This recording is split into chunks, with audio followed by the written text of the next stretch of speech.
Kuthe kuphakama inhlamvu yelanga ubusuqala ukwehla umthamo wezimoto emgwaqeni u-N3.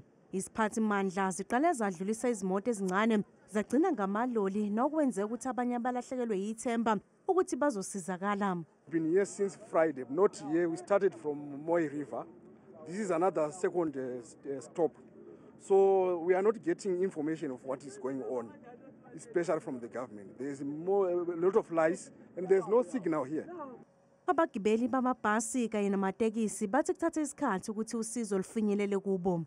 The most challenging things is that we do not have simple water as a basic need, temporal toilets, and most and above, no even updates to can tell us what is exactly happening.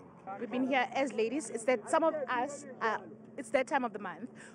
These ladies from the toll gate, they couldn't help us just for a toilet because they were telling us they've got money in there. We said to them, can they please help us? They refused. So the government has failed us. We're not surviving. We're stuck on this road now 3 days. We slept here 2 nights on this road. We were knee-high deep stuck in snow that we start bringing ourselves out. Now we get here. Now they said the roads are closed up on Harry Schmidt. Iziphathimandla zithi sasiqaphile isimo.